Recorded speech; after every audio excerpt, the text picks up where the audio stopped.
Hello दोस्तों, इस video के अंदर ये हम क्वेश्चन नंबर 16 टू 22 करेंगे। ये पार्ट थ्री है। आपके पास क्वेश्चन दिया हुआ है कि in an office 40% of the staff is female. कहता है कि एक ऑफिस के अंदर 40% जो स्टाफ है वो फीमेल का है, 70% फीमेल स्टाफ जो है और 50% मेल स्टाफ जो है वो मैरिड है। और हमसे percentage of the unmarried staff in the office पूछी गई है कि जो हमारे पास अनमैरिड स्टाफ है उसकी परसेंटेज क्या होगी। ये क्वेश्चन में हमसे पूछा गया है। चलिए इस क्वेश्चन को मैं सोल्व करता हूँ। तो क्वेश्चन को हम किस तरीके से करेंगे कि मान लेते हैं कि जो हमारी स्टाफ की टोटल जो है वो है 100%। अब यहाँ क्वेश्चन में क्या किया हुआ है कि ऑफिस में 40% ऑफ द स्टाफ फीमेल है। इसका मतलब है कि अगर मैं इसको 100 एक्सपोज कर लूँ तो फीमेल जो है, फीमेल मेरे पास दे रखी है 40x और जो मेल हो गए वो मेरे पास हो गए 60x। अब क्वेश्चन में क्या हमें जो डाटा गिवन है ना वो मैरिड का है और हमसे पूछा गया है अनमैरिड का। तो क्वेश्चन में कहता है कि 70% ऑफ द फीमेल जो है, इस 40x का 70% जो है और इस मेल का 50% जो है वो मैरिड है। तो मेल का 50% अगर मैरिड और हमसे पूछा गया है अनमैरिड, मेल का 50% मैरिड है तो 50% क्या होगा, अनमैरिड। इसका मतलब है कि इसका अनमैरिड जो है वो 30x है। इसका जो मैरिड दिया हुआ है वो 70% है तो अनमैरिड कितनी होगी, 30%। तो 40x का 30% जो होगा वो होगा 12x। अब इन दोनों को अगर मैं ऐड कर लेता हूँ और हमसे जो है परसेंटेज पूछी गई है ये है अनमैरिड की, इसकी परसेंटेज हमसे पूछी गई है। तो ये टोटल हो गया 42x अपॉन 100x इंटू 100। तो इसको जब हम सोल्व करेंगे तो आंसर आएगा हमारे पास 42% का। ठीक है, उम्मीद है ये सवाल समझ में आया होगा। नेक्स्ट क्वेश्चन हमसे दिया गया है 17 नंबर क्वेश्चन। इस 17 नंबर क्वेश्चन को मैं करने की कोशिश करता हूँ। 17 नंबर क्वेश्चन में क्या कहता है कि water tax is increased by 20% but it's consumption is decreased bye 20%। तो हमने एक्सपेंडिचर के अंदर कितना परसेंटेज इंक्रीज या डिक्रीज आया वो हमसे पूछा गया है। क्वेश्चन में दी जो हमारे पास गिवन है ना वो ये है कि वाटर टैक्स, हमें पता है कि टैक्स इनटू किसी भी चीज़ की कंजम्पशन पे जो टैक्स लगा वही उसका एक्सपेंडिचर है। जितना आप कंजम्पशन ज़्यादा करेंगे उतना ही टैक्स ज़्यादा लगेगा। अब क्वेश्चन में क्या कहा गया है कि जो टैक्स है ना वो 20% इंक्रीज हो गया। 20% की जो फ्रैक्शन वैल्यू होती है वो होती है हमारे पास 1/5। इसका मतलब है कि टैक्स जो है 5 से होके 6 हो गया और जो कंजम्पशन है वो डिक्रीज कर गई 20% से। 20% की वैल्यू 1/5 है, इसका मतलब है कि कंजम्पशन जो है वो 5 से 4 हो गया। इसका मतलब ये हुआ कि जो हमारा एक्सपेंडिचर है वो 25 से 24 हो गया। तो और हमें जो है इंक्रीज या डिक्रीज बताना है। तो यहाँ पे जो 25 से 24 हुआ है इसका मतलब है कि एक्सपेंडिचर हमारा डिक्रीज करा है। इसका डिक्रीज करने का मतलब ये हुआ कि जो हमारे दो ऑप्शन सी और डी है वो तो वैसे ही कैंसिल हो गए। अब डिक्रीज कितना हुआ, एक का डिक्रीज हुआ है 25 के ऊपर। तो इसको अगर हम सोल्व करें तो इसकी वैल्यू आएगी निकल के 4% डिक्रीज हुआ है। इसका मतलब है कि ऑप्शन बी हमारे पास जो है वो करेक्ट है। नेक्स्ट क्वेश्चन नंबर 18 को मैं सोल्व करता हूँ। क्वेश्चन नंबर 18 में क्या कहा गया है कि एक नंबर इंक्रीज करता है 20% से। अब उस नंबर को अगर हम दोबारा से उसको पाना चाहें, अगर उसको दोबारा से लेके आएँ तो हमें कितना इंक्रीज या डिक्रीज करना पड़ेगा, ये क्वेश्चन में हमसे पूछा गया है। तो हम क्या करते हैं, 20% की वैल्यू हमें पता है, 20% की वैल्यू जो होती है वो होती है हमारे पास 1/5। इसका मतलब ये हुआ कि कोई नंबर था, वो नंबर जो है वो 20% से इंक्रीज हो गया। इसका मतलब है कि वो नंबर पहले 5 था अगर, तो जो नंबर है वो 5 से कितना हो गया, बढ़ के 6। अब हमें क्या करना है कि जो 6 आया है इससे वापस से हमें 5 अगर लेके आना हो तो हमें कितना परसेंटेज डिक्रीज या इंक्रीज करना पड़ेगा, ये क्वेश्चन में पूछा गया है। इसका मतलब ये हुआ कि हमें 1 का डिक्रीज करना पड़ेगा। जो 1 का डिक्रीज करना पड़ेगा हमें 6 के ऊपर। तो 1/6 की जो वैल्यू होती है वो होती है 16 2/3%। इसका मतलब ये है कि ऑप्शन हमारे पास सी करेक्ट है। क्वेश्चन नंबर 19 में क्या कहा गया है कि एक विलेज जो है, एक गांव है, उसके अंदर 12% जो बकरियां हैं वो फ्लड के अंदर बह जाती है, बाढ़ के अंदर बह गई। 5% जो बची, उसमें से 5% जो है वो मर गई बीमारी के कारण। और हमसे ये पूछा गया है कि if the number left now, अगर जो नंबर बची हैं जितनी, अब ऐसा होने के बाद में कि भाई 12% जो है वो तो बाढ़ में बह गई और 5% जो रिमेनिंग थी वो किसी बीमारी से मर गई, उसके बाद में जो हमारे पास बची है वो जो बची है वो है 8360। और हमसे पूछा गया कि original number before the flood कितना था, कि फ्लड आने से पहले कितनी हमारे पास जो है बकरियां थी, ये क्वेश्चन में पूछा गया है। तो इस क्वेश्चन को हम दो तरीके से कर सकते हैं, मैं दोनों ही तरीके बताऊंगा। क्वेश्चन में क्या कहा गया है, सपोज कर लेते हैं कि पहले जो है किसी के पास 100x बकरियां थी, अब क्या हुआ कि 12% जो है वो बाढ़ में बह गई। अब इसका मतलब है कि 12% अगर बाढ़ में बह गई तो बची होंगी कितनी, 88x। अब क्या हुआ, इस 88x का 5% बकरियां जो है वो किसी बीमारी से मर गई। इसका मतलब है 5% अगर मर गई तो 95% बची होगी।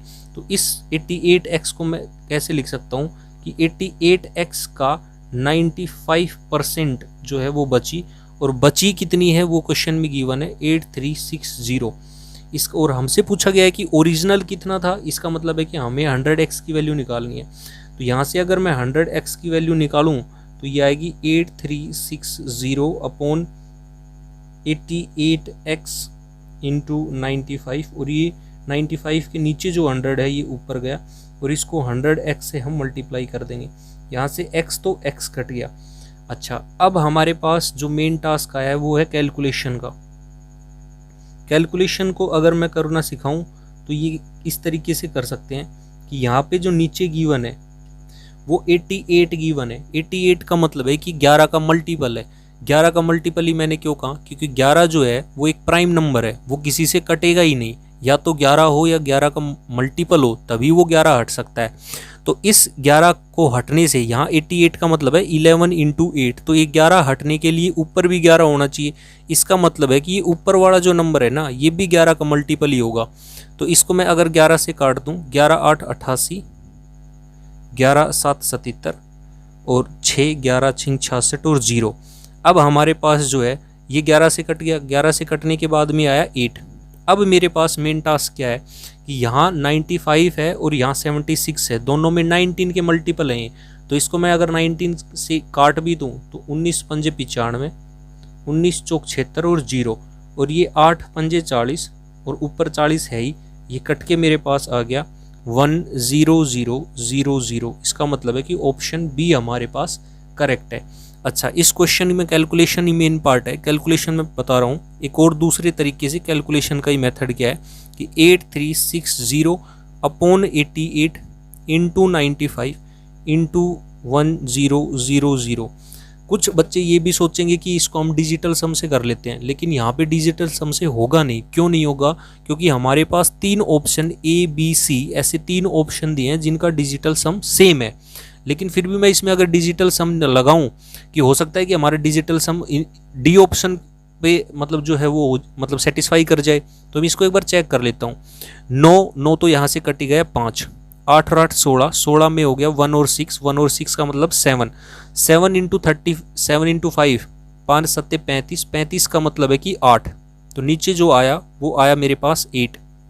ऊपर अगर करूँ मैं तो 6 और 3 9 और ऊपर बच गया 1। इसका मतलब है कि जो हमारा डिजिटल सम है ना वो 1 है। तो ऐसे 3 ऑप्शन है जिनका डिजिटल सम सेम है, तो हम ये कर ही नहीं सकते, हम इसमें डिजिटल सम लगा ही नहीं सकते, क्योंकि 3 ऐसे ऑप्शन सेटिस्फाई हो रहे हैं जो हमारा मैच कर रहे हैं। इसका मतलब है कि मुझे या तो इस ट्रेडिशनल मेथड से ही करना पड़ेगा, या फिर इस एक तो तरीका ये था इस क्वेश्चन को करने का। दूसरा तरीका मैं बताता हूँ। दूसरे तरीके में क्या है कि ये कहा गया है कि विलेज के अंदर जो है 12% बकरियां जो है वो पानी के अंदर बह गई। तो 12% की अगर मैं वैल्यू निकालूं तो 12% की वैल्यू होती है, 12% की वैल्यू जो होती है वो 12/100 होती है। इसको मैं अगर काट दूं 4 से तो ये मेरे पास आ जाएगा 3/25। ये दूसरा मेथड है 3/25 इसका। और हमारे पास दूसरा जो गिवन है वो 5%, और 5% की वैल्यू जो होती है मेरे पास वो 1/20 होती है। तो यहाँ क्वेश्चन में क्या है कि पहले अगर 25 थी 25 थी, उसमें से 3 हमारे पास जो थी वो पानी के अंदर बह गई, तो बची कितनी होगी सर? वो बची होगी 22। ठीक है जी। अब क्वेश्चन में कहा गया है जो रिमाइंडर जो है उसमें से 5% बकरियां जो है वो किसी बीमारी के कारण मर गई। इसका मतलब है कि 20 थी, एक अगर मर गई 20% का, अगर 5% मर गई तो बची होगी 19। इसका मतलब है कि इन दोनों को मैं मल्टीप्लाई कर लेता हूँ। इन दोनों को जब मैंने मल्टीप्लाई करी तो मेरे पास ये तो आया 500, और ये जो दूसरा है ये आया मेरे पास 19 दूनी 38, 3 19 दूनी 38, 38 और 3 41। इसका मतलब ये है कि 500 से वो 418 हो गई। लेकिन क्वेश्चन में ये गिवन है कि वो 418 नहीं है, वो मेरे पास जो हुई है वो हुई है 8360, और हमसे पहले वाला पूछा गया है। तो ये जो है ना, ये इसका 20 टाइम्स है, ये जो है ये नंबर इसका 20 टाइम्स है, तो ये भी 20 टाइम्स ही होगा। अगर इसको मैं 20 टाइम्स करूं तो मेरे पास यही आंसर निकल के आएगा, जो कि मैं कह देता हूं कि ये मेरे पास में 10,000 है। तो हम चाहे इस तरीके से करें, इस तरीके से अगर करते हैं तो थोड़ा सा इजी है। यहाँ पे हमें कैलकुलेशन, इस कैलकुलेशन से हम बच जाएंगे जो हम यहाँ पे कर रहे थे। उम्मीद करता हूँ ये कैलकुलेशन भी समझ में आई होगी और क्वेश्चन भी समझ में आया होगा। अब मैं नेक्स्ट क्वेश्चन पे चलता हूँ। क्वेश्चन नंबर 20 जो है मेरे पास में वो क्या है? क्वेश्चन नंबर 20 जो है वो क्या है मेरे पास में? क्वेश्चन नंबर 20 जो है वो ये कहता है कि एक ए जो है वो 72% स्कोर करता है किसी पेपर में जिसका मैक्सिमम मार्क्स 900 था, और दूसरी बात क्या कहते हैं कि 80% वो एक दूसरे पेपर में मतलब लेके आता है जिसका मैक्सिमम मार्क्स 700 था। तो हमें क्या बताना है? क्वेश्चन में पूछा गया कि कंबाइंड परसेंटेज क्या है दोनों की। कंबाइंड परसेंटेज का मतलब ये हो गया कि हमसे जो है वो ओवरऑल परसेंटेज पूछी गई है, तो हम ओवरऑल परसेंटेज निकाल सकते हैं बड़ी आसानी से। मैंने वेटेड एवरेज का एक बताया था कॉन्सेप्ट, जिसमें मैंने कहा था कि सबसे पहले तो मैं क्या करता हूँ ना, 9 और 7 रेशियो लिख लेता हूँ। क्यों? क्योंकि 900 का मैंने 2 जीरो काट दी और 700 की 2 जीरो काट दी। यहाँ मैं 900 और 700 लिख के फिर जो 2 जीरो काटता तो मैंने सीधा काट दिया। अब इस 900 वाले पेपर में उसके 72% आए हैं, और जो ये 700 वाला पेपर था इसके अंदर 80% आए हैं। तो हमें क्या करना है? वेटेड एवरेज निकालना है। या तो हम इस वेटेड एवरेज को कैसे निकाल सकते हैं? इसके भी 2 तरीके हैं। वेटेड एवरेज को या तो मैं निकाल लूँ कि 72 इंटू 9 प्लस 80 इंटू 7, और इसको फिर डिवाइड कर दूँ 16 से, तब भी मेरा आंसर आ जाएगा। लेकिन मुझे ऐसा करना है नहीं। मैं क्या करूँगा, मैं कोई भी ये आंसर आएगा, यहाँ मैं क्या करूँगा, मैं कोई भी एक अपने मर्जी से कोई मान लेता हूँ, उसकी परसेंटेज कुछ है, उसकी परसेंटेज मैंने 72 मान ली। अब इसको एवरेज से कंपेयर करना है कि उसकी थी कितना। ये तो 0 ही हो गया, ये इससे 8 ज़्यादा है, 8 ज़्यादा है 7 पे, तो 8 इंटू 7 अपॉन इसको हम 9 प्लस 7 16 में अंदर डिवाइड कर देंगे। जब मैंने इसको डिवाइड किया तो 8 दूनी 16 और ये 3.5। इसका मतलब है कि 72% तो ये और 3.5% ये, तो टोटल जो वैल्यू हो गई वो मेरे पास में होगी 75.5%। ये हमारी ओवरऑल परसेंटेज है। जो हमारे पास ऑप्शन गिवन है वो ऑप्शन ए सही है। उम्मीद करता हूँ ये समझ में आया होगा। नेक्स्ट क्वेश्चन नंबर 21 जो है वो क्या कहता है हमारे पास? क्वेश्चन नंबर 21 कहता है हमारे पास एक आर्मी है, वो लॉस्ट कर देती है 10% उसके मैन जो हैं वो वॉर के अंदर, 10% remaining died due to diseases, और 10% जो रेस्ट हैं वो डिक्लेयर्ड हो जाते हैं डिसेबल्ड। तो उसके बाद में ऐसा काम होने के बाद में जो लास्ट में जो बचते हैं, जितने भी मैन बचते हैं किसी आर्मी के अंदर जिनको हम सोल्जर हैं, वो जो बचते हैं वो 729,000 हैं, और हमें ओरिजिनल स्ट्रेंथ पूछी गई। तो ये क्वेश्चन तो बड़ा ईजी है कि पहले जो है 10% लॉस्ट हो गए, तो 10% का मतलब है कि 1/10, इसका मतलब है 10 से 9 बचे होंगे। अब क्या कहा गया है कि जो रिमेनिंग 10% थे, 10% ऑफ द रिमेनिंग वो किसी बीमारी के कारण मर गए। इसका मतलब है कि 10 से फिर 9 बच गए। अब क्वेश्चन में कहा गया कि 10% of the rest declared disabled, इसका मतलब है कि 10 से फिर 9 बच गए। और यहाँ पे हमारे से वैल्यू दी है कि ये तो 1000 है, और इसका हमें पता है मल्टीप्लाई करने पर 729 है, लेकिन इसकी वैल्यू जो गिवन है वो है 729,000। इसका मतलब है कि इसको जो है 1000 से मल्टीप्लाई किया गया है, तो इस नंबर को भी हम 1000 से मल्टीप्लाई कर देंगे, और जो आंसर आएगा मेरे पास वो 6 बार 0 आएगी, जो कि हमारा ऑप्शन बी करेक्ट है। उम्मीद करता हूँ ये समझ में आया होगा।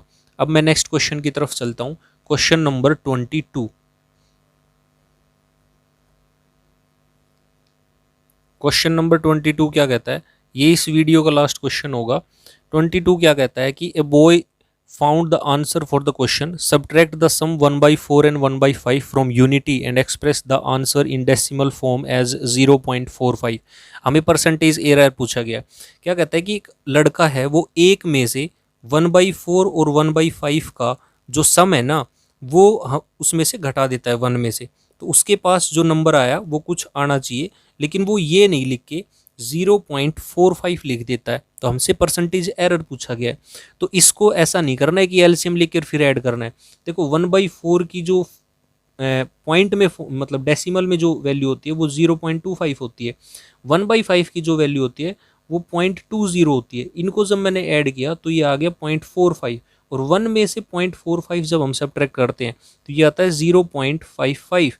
इसका मतलब है कि आनी तो इतनी चाहिए थी, लेकिन उसने लिख दी इतनी। इसका मतलब है कि एरर कर दिया। एरर कितने का करा उसने? उसने किया 0.10 का। कितने पर? 0.55 पर। और हमसे पूछा गया कि 100 पर कितना करेगा। ये हमारे पास परसेंटेज हो जाएगी, परसेंटेज एरर। तो इससे ये कट गया। अब ये 5 से कटेगा। 5 से कटने के बाद इसकी वैल्यू जो निकल के आई वो आई 200/11%, जो कि हमारे पास ऑप्शन डी गिवन है। Option D is correct. उम्मीद करता हूँ ये वीडियो समझ में आई होगी। लाइक, शेयर और सब्सक्राइब ज़रूर कर दें अगर अच्छी लगी हो तो।